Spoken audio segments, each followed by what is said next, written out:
Hello, welcome to the Nerdy Folks Podcast, a conversation about the things we love and the things that matter most. My name is Matthew Seipel Anderson. And I am Katie Seipel Anderson. We are the hosts of the Nerdy Folks Podcast. We love this community, and we're glad you're with us today. Podcast.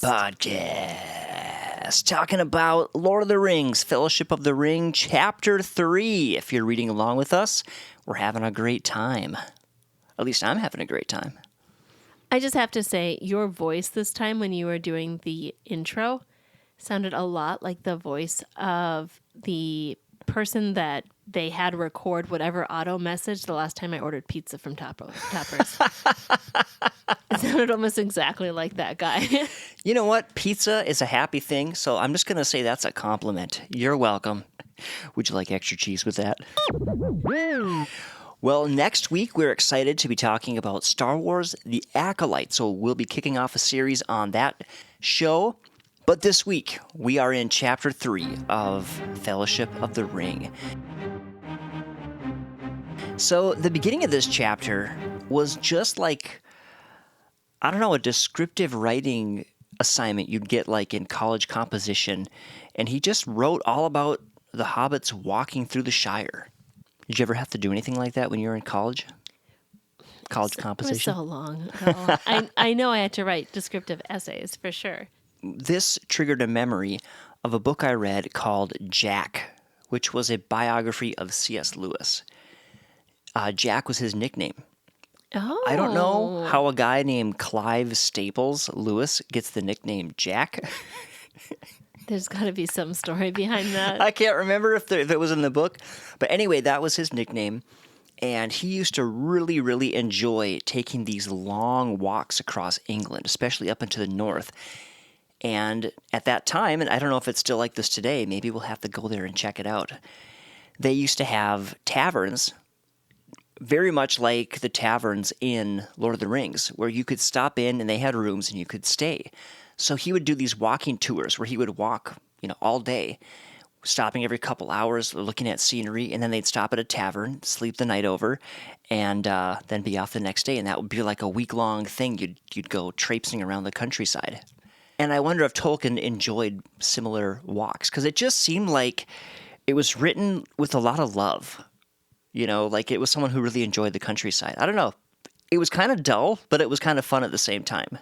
And I also think that it probably showed the intention of the book saying, hey, this was his life before, and it gradually changes from this kind of like happy, lazy, small annoyances type life of the Shire to what he goes into. And it kind of is this like slow progression where you get the foreshadowing of the things to come, and then as he's like walking down the road farther and farther from Hobbiton, he starts to experience more of this fear and what is going on, and the knowledge that there's worse things out there that are happening.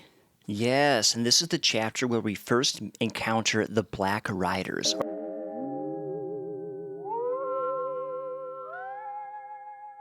So we were sitting in bed reading this, and can I tell a little bit about you, Katie? I mean, it depends on what little bit you're telling. So Katie has had reoccurring nightmares about spiders at different points in her life. I have.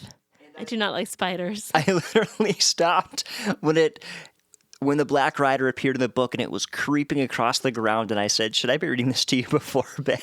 I thought for sure you'd have a nightmare about a spider from it. No, it's the Black Rider creeping. It's not a spider creeping. Fair enough. The Black Riders have some nice touches, the way they smell and the way their voices are screechy, high-pitched and screechy, and yeah, they're scary. The fun thing about books in general is then you can create your own version of that as opposed to what a movie creates for you. So you can kind of think of it yourself. But once you've seen the movie, it's hard to create a different version of that. I think of that with actually Frodo, because I think of Frodo from like the movie perspective of Frodo, where he looks pretty young and youthish as he's going forth. But really, he's a 50-year-old guy. He's lived a lot of life and sounds like he was a little pudgy.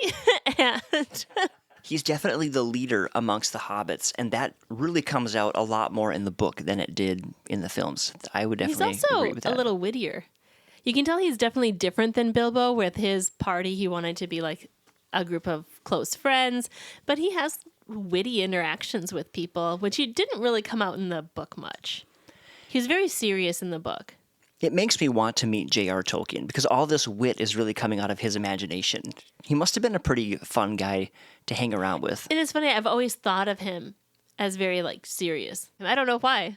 So this chapter also features a brush of destiny.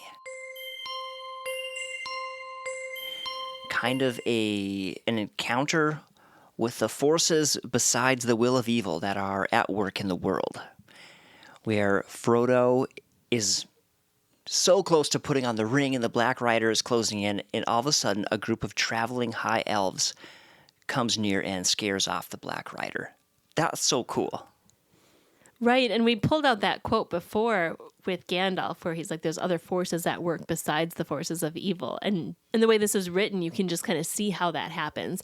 Forces of evil at work keeping Gandalf from getting to them in time to help them out and to give them advice. But they meet up with this group of elves that saved them basically from these Black Riders and also provided some reprieve, some excitement, and some hope and courage. One of the quotes from Frodo when he's talking with Gildor is talking about courage and his need for courage. And he said, "Where shall I find courage?" asked Frodo, "which is what I chiefly need." And then Gildor says, "Courage is found in unlikely places. Be of good hope." And you can see that even just from this interaction with the elves. That's kind of an unlikely place. It wouldn't have been something that Frodo would have thought, hey, maybe I'll meet a group of elves as they're walking away from the Shire. It's interesting that he tells them to be of good hope. Scripture says in 2 Thessalonians that we can have good hope through grace from God. And that hope of greater forces at work, we don't always see exactly how it's going to play out, but that hope is there, and that hope can give you courage. Just like Frodo needed some hope to help him move forward to the next step, especially without knowing if Gandalf's there or not. It provided that courage that he needed to be able to move forward to the next step. Yeah, and what I love about that scripture is actually a prayer that the writer is saying he's praying for the people he's writing to. And it's like this faith is a faith in a person. It's not just an impersonal, I hope the future is going to be better. It's, I have a hope in the person, which is Jesus, and I'm going to pray, he's going to hear my prayer, and he's going to encourage your heart, and he's going to make things work out. And so I love that aspect of it. You definitely don't get anything that concrete in Lord of the Rings, but it is cool to see this sort of undercurrent or this thread of destiny and maybe even divine providence, the will of good over evil. If I were to summarize this chapter, I would say it's about advice and courage. Frodo was waiting for advice from Gandalf and for the help from Gandalf. He kept on moving forward, but he's nervous. He doesn't know what to do. He's waiting for that finally. He's like, I just have to move on, and Gandalf will meet up with me later. And when he started to experience this evil and these concerning things and he didn't know what to do, well, then here are the elves to help out and just give him the next little nudge in the right direction for him to give him that courage and the advice he needed, even though the elves were very reluctant to give advice, which presented some kind of funny quotes as well. We pulled out a quote from Frodo's interaction with Gildor, and it goes like this. "And it is also said," answered Frodo, "go not to the elves for counsel, for they will say both no and yes." "Is it indeed?" laughed Gildor. "Elves seldom give unguarded advice, for advice is a dangerous gift, even from the wise to the wise, and all courses may run ill."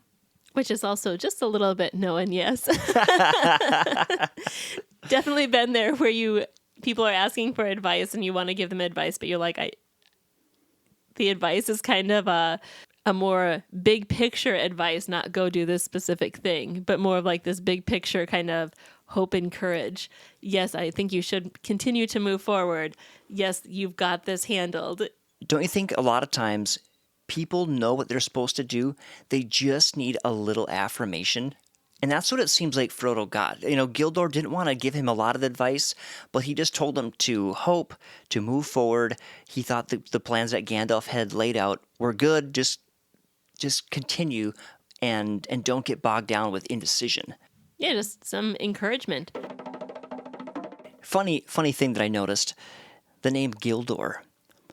Isn't there a Gildor in The Princess Bride? Gildor, wasn't that the other country that Prince Humperdinck wanted to start a war with? I'm remembering a line from Princess Bride where he says something like, "Yes, and when they find her dead on the frontier of Gildor..." Wow, I'm really impressed that you put those two together. Your mind is amazing. You know what? I'll take it.